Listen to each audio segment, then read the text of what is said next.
ভূমিকম্প কখনো মানুষ মারে না, মানুষ মারে দুর্বল ভবন। নন ইঞ্জিনিয়ার পারসন যিনি ইঞ্জিনিয়ারিং বিষয়ে জ্ঞান রাখেন না, তিনিও কিন্তু প্রাথমিক যাচাই বাছাই করতে পারেন। ভবনের ডিজাইনে আমরা অনেক সময় দেখি যে আর্থকুইক রেসিস্ট্যান্ট। ভূমিকম্প হলে বিল্ডিং ভেঙে পড়বে না, এটা মিন করে না। ফ্ল্যাট কেনার সময় সাধারণ মানুষ আসলে কোন ভুলগুলো করে? আমরা সবাই একটি নিরাপদ ফ্ল্যাট চাই, যেখানে পরিবার নিশ্চিন্তে থাকবে, শান্তিতে ঘুমাবে। সম্প্রতি কয়েকটি ভূমিকম্পে আমরা সবাই অনেক বেশি সচেতন হয়ে গেছি এবং সবার মধ্যেই কিন্তু একটা ভয় কাজ করছে। তো আজকের পর্বে আমরা জানব নিরাপদ ভবন আসলে কি এবং ফ্ল্যাট কেনার আগে কোন বিষয়টা অবশ্যই দেখে নেওয়া জরুরি। আমাদের সঙ্গে আজকের এই গুরুত্বপূর্ণ বিষয়ে আলোচনা করবার জন্য যুক্ত রয়েছেন গবেষক ও শিক্ষক doctor Kabir Hossain sir. Sir, আপনাকে ধন্যবাদ জানাচ্ছি আমাদের সাথে যুক্ত হওয়ার জন্য। Thank you for inviting to this programme.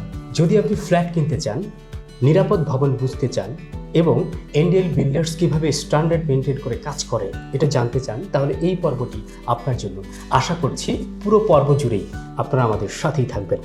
Sir, আমরা আসলে সাধারণ ক্রেতা হিসেবে প্রথমেই যে বিষয়টা আপনার কাছে জানতে চাই যে আমরা সাধারণ ক্রেতা যারা বাজারে গেলে চাল ডাল সঠিক কোয়ালিটি দেখে বেছে নিতে পারি, কিন্তু একটি ভবন আসলে নিরাপদ কিনা, কোনো ঝুঁকি আছে কিনা, এই বিষয়টা কিভাবে বুঝবো? এখানে আপনার জীবনের একটা বড় ধরনের ইনভেস্টমেন্ট যেহেতু জড়িত, সারা জীবনের সঞ্চয় হয়তো এখানে আপনি ব্যয় করবেন এবং ভবিষ্যৎ প্রজন্মের জন্য একটা ভালো আবাসস্থান করে রেখে যেতে চান। তো এখানে অবশ্যই বিবেচনার বেশ কিছু বিষয় রয়েছে, একজন সাধারণ মানুষও যেগুলো দেখে নিতে পারে। ভবন ক্রয়ের পূর্বে ডেভেলপার কোম্পানির সাথে কথা বলে ভবন সরাসরি দেখা, নিজে দেখা, সেখানে প্ল্যান যেমন দেখা যে রুমের সাইজ ঠিক আছে কিনা, রুমের অ্যারেঞ্জমেন্ট ঠিক আছে কিনা, প্রাইভেসি ঠিক আছে কিনা, সেগুলো যেমন দেখা, তার সাথে সাথে ভবন নিরাপদ কিনা সেটাও গুরুত্বের সাথে বিবেচনা করা।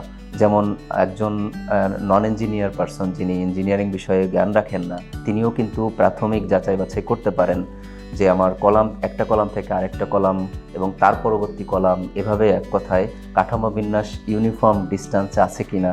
কাঠামো বিন্যাস যত ইউনিফর্ম হবে বোথ ডিরেকশানে, কথায় আমরা এক্স এবং ওয়াই ডিরেকশান যদি বলি, এই ভবন ভূমিকম্পে তত বেশি টেকসই হবে। সো এটা হচ্ছে এক নম্বর বিষয়, উনি যেটা নিজেই দেখতে পারেন। দ্বিতীয়ত দেখতে পারেন যে ভবনে বিম, কলাম, কানেকশান কী ধরনের ব্যবহার করা হয়েছে। আমরা সাধারণত স্ট্রং কলাম, উইক বিম এই ধরনের বিল্ডিং ডিজাইন করে থাকি।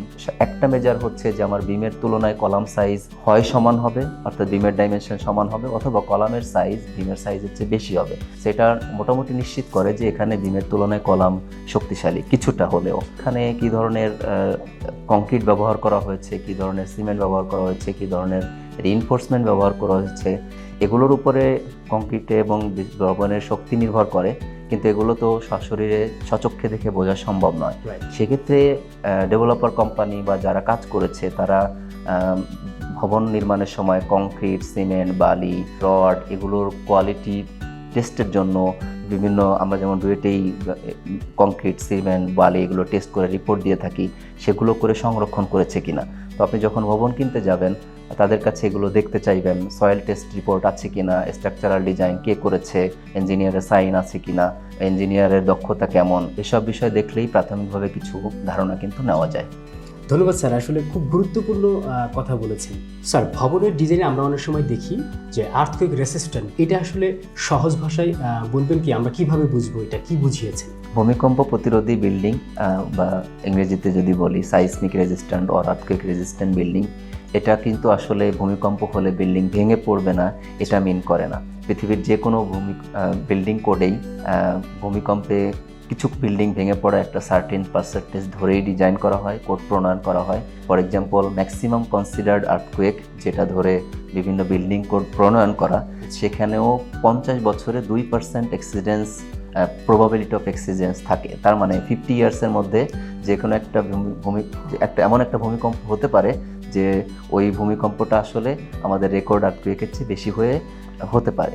তো বিল্ডিং কোডগুলো এমনভাবে প্রণয়ন করা হয় যেন আমরা বিল্ডিংটার ফুল কলাপস, যেটা হতে পারে যে স্যান্ডউইচ হয়ে যাওয়া, এক কথায় ফ্ল্যাট স্ল্যাবগুলো মিলিয়ে একটা গ্রাউন্ড ফ্লোরে চলে আসলো, এই পর্যায়ে আসবে ধরে কিন্তু আমরা বিল্ডিং কোড প্রণয়ন করি না এবং ডিজাইনও করি না। সো এখানে বিল্ডিং কোড প্রণয়ন এমনভাবে করা হয় যে ভূমিকম্পে নন স্ট্রাকচারাল ক্রাক, যেমন জানালার গ্লাসে ফাটল আসতে পারে, গ্রিল বেঁকে যেতে পারে, পার্টিশন ওয়াল অর্থাৎ ব্রিক ওয়াল যেগুলো আছে সেগুলোতে ফাটল আসতে পারে, এগুলো আসবে ধরেই আমরা ডিজাইন করি। কিন্তু বিল্ডিংয়ের মেইন লোড বিয়ারিং স্ট্রাকচার যেমন কলাম, বিম, স্ল্যাব এবং যদি শিয়ার ওয়াল থাকে, সাধারণত লিফট কোড যেটা সেটাতে শিয়ার ওয়াল ব্যবহৃত হয়। তো এই মেম্বারগুলোতেও ক্রাক আসবে, এমনকি প্লাস্টিক ডিফরমেশন হবে ধরেই ডিজাইন করি। কিন্তু এগুলোতে যদি ক্রাক আসে তখন আমরা একটু চিন্তা করব এবং ইঞ্জিনিয়ার দেখে আবার ইভালুয়েট করিয়ে নিব। কিন্তু নন স্ট্রাকচারাল ক্রাক যেগুলো বললাম, জানালা, পার্টিশন ওয়াল, এগুলোতে আসতে পারে, এগুলো আসবে ধরে কিন্তু ইকোনমিক্যালি আমরা ডিজাইন করি। এগুলোতেও যদি ক্রাক অ্যালাউ না করি তাহলে বিল্ডিং ডিজাইন এবং কনস্ট্রাকশন আনইকোনমিক হবে এবং ইকোনমিক্যালি আনফিজিবল হবে। উদাহরণ দিয়ে যদি বলি যে আপনার একটা ফ্ল্যাট হয়তো এখন 50-60 লাখ টাকায় হচ্ছে, তখন হয়তো ওই ক্রাকগুলো যদি অ্যালাউ না করি তখন 2 কোটি টাকা খরচ হয়ে যাবে, কিন্তু সেটা ডিজাইন করা এবং কনস্ট্রাকশন করাও সম্ভব। ধন্যবাদ, খুব সুন্দরভাবে আমাদেরকে বুঝিয়েছেন। আশা করছি সাধারণ একদম সাধারণ পর্যায়ের যারা, তারা ওই বিষয়টা খুব সুন্দরভাবে ক্লিয়ার হয়েছে। স্যার, একটি বাড়ির কোন কোন কাগজপত্রগুলো থাকা আবশ্যক, সেই কাগজগুলো দেখে কি আসলে বোঝা যাবে যে এই ভবনটা নিরাপদ কিনা? অবশ্যই আমি স্ট্রাকচারাল পয়েন্ট অফ ভিউ থেকেই বলবো যে কাঠামোগত নিরাপত্তা। প্রথমতই দেখতে হবে যে এই বিল্ডিংয়ের সয়েল টেস্ট রিপোর্ট আছে কিনা, এবং সয়েল টেস্ট রিপোর্ট গুরুত্বের সাথে যে সমস্ত তথ্য দরকার সেগুলো সহ করা হয়েছে কিনা। তো এটা একজন সাধারণ মানুষের পক্ষে বোঝা কষ্টকর, এজন্য সাজেশন থাকবে যে পরিচিত একজন ইঞ্জিনিয়ার বা যারা কাজ করেন ইঞ্জিনিয়ার হিসেবে তাদের একজনকে সাথে নিয়ে থার্ড পার্টি হিসেবে ডেভেলপার কোম্পানি বা যাদের কাছ থেকে আপনি ক্রয় করবেন তাদের সাথে এই ব্যাপারে কথা বলা। তিনি দেখে এনশিওর করতে পারবেন যে সয়েল টেস্ট করা হয়েছে কিনা, ডেফিনেটলি করা হয়েছে এবং সব তথ্য ঠিকমতো আছে কিনা। দ্বিতীয়ত, আমরা বিল্ডিং ডিজাইনে একজন ইঞ্জিনিয়ার যিনি স্ট্রাকচারাল ডিজাইন করেন এবং একজন ফাউন্ডেশন ইঞ্জিনিয়ার, অথবা অনেক সময় স্ট্রাকচারাল ইঞ্জিনিয়ারিং ফাউন্ডেশনও ডিজাইন করে থাকেন। ফাউন্ডেশন বলতে বিল্ডিং যে ফুটিংয়ের উপরে আসলে মাটির মধ্যে দাঁড়িয়ে থাকে। তো এই ইঞ্জিনিয়ারদের কোন ইঞ্জিনিয়াররা ডিজাইন করেছেন, ডিজাইন ডকুমেন্টে ওনাদের সাইন আছে কিনা, ওনারা আমাদের ইনস্টিটিউশন অফ ইঞ্জিনিয়ার্সের মেম্বার কিনা যারা ডিজাইন ডকুমেন্টে সাইন করার যোগ্যতা রাখেন, এবং ওনার কাজের দক্ষতা কেমন, পূর্বে যে বিল্ডিং ডিজাইনগুলো করেছেন সেই অভিজ্ঞতা কেমন, এসব বিষয়ে আসলে একটু তথ্য দেখা দরকার। এবং ওই ইঞ্জিনিয়ার সাহেব আসলে যিনি থার্ড পার্টি ক্লায়েন্টের পক্ষে আসছেন তিনিও দেখবেন যে এই ডিজাইনগুলোতে ডিজাইন কেমন, উনি অনেক ডিজাইন ডকুমেন্ট এগুলো দেখলেও বুঝতে পারবেন এবং তার সাথে মিলিয়ে প্র্যাকটিক্যালি দেখবেন যে ডিজাইন অনুসারে কাজ হয়েছে কিনা। এগুলো অনেকটা নিশ্চয়তা দিবে যে যেভাবে ডিজাইন ইঞ্জিনিয়ার যে বিষয়গুলো বিবেচনা করেছেন কনস্ট্রাকশনের সময়ও সেই অনুযায়ী ডিজাইন করা হয়েছে।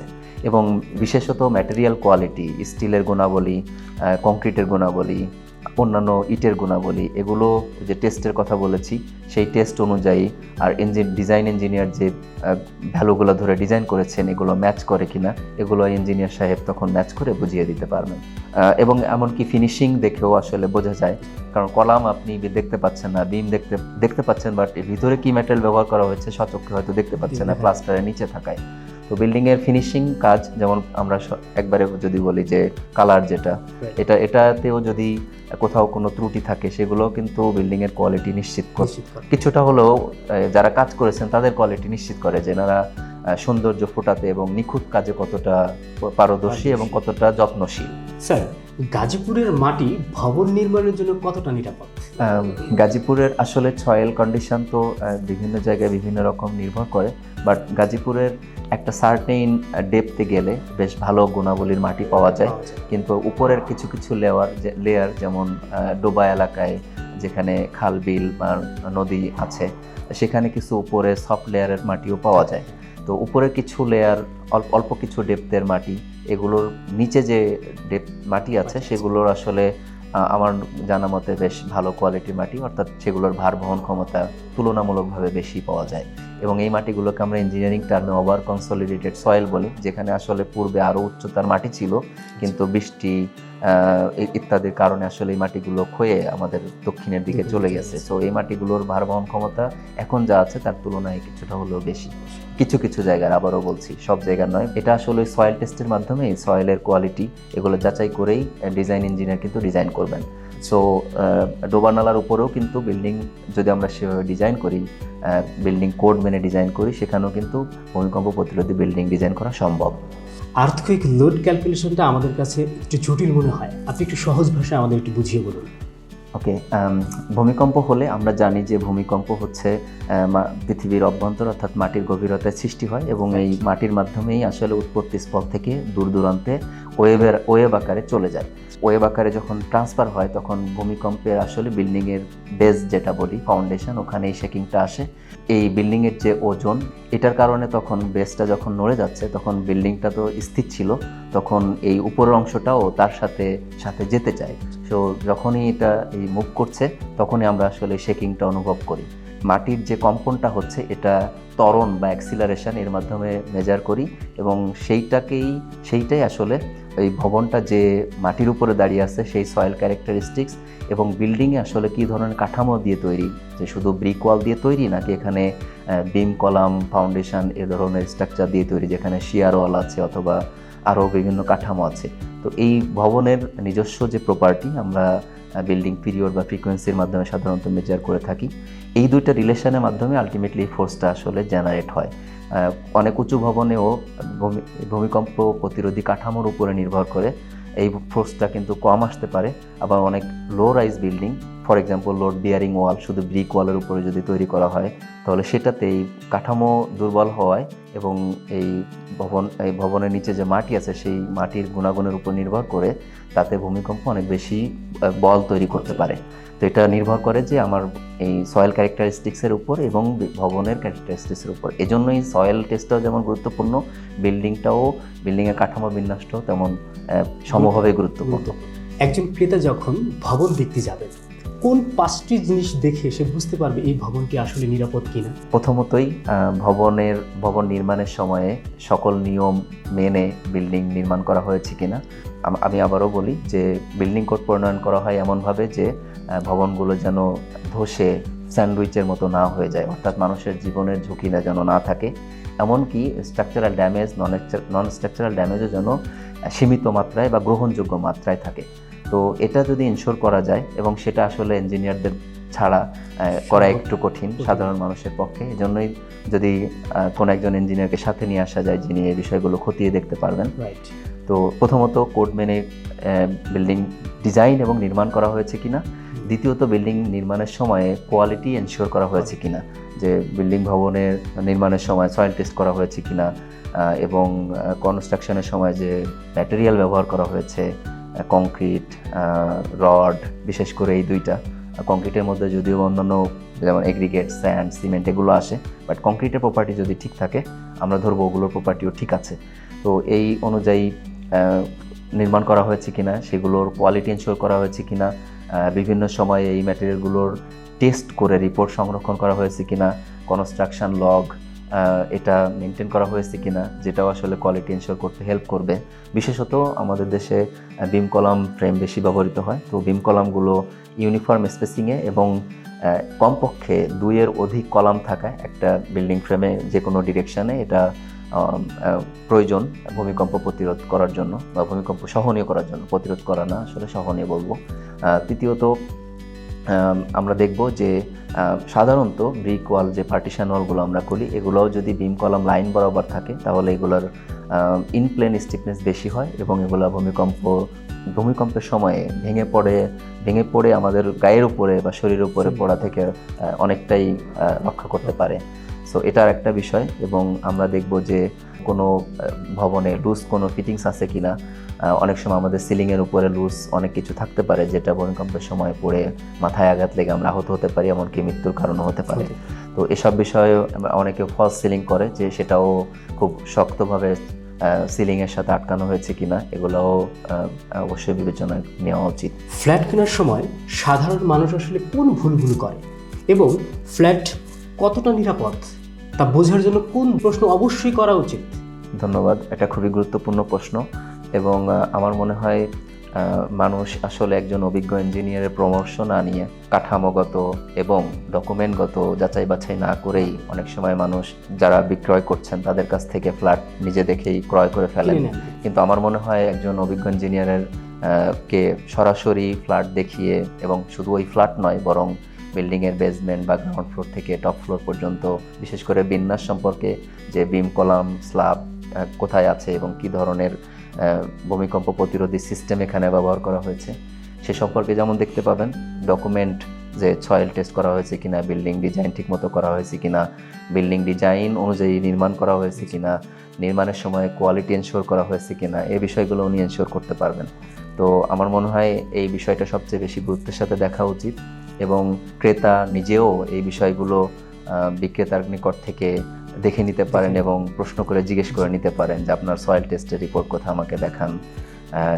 বিল্ডিং নির্মাণের সময় ম্যাটেরিয়ালের কোয়ালিটি এনশিওর করেছেন সেগুলোর ডকুমেন্ট দেখান, এবং ডিজাইন করা হয়েছে সেই ডিজাইনটা আমাকে দেখান। এই বিষয়গুলো তিনি প্রশ্ন করে জেনে নিতে পারেন।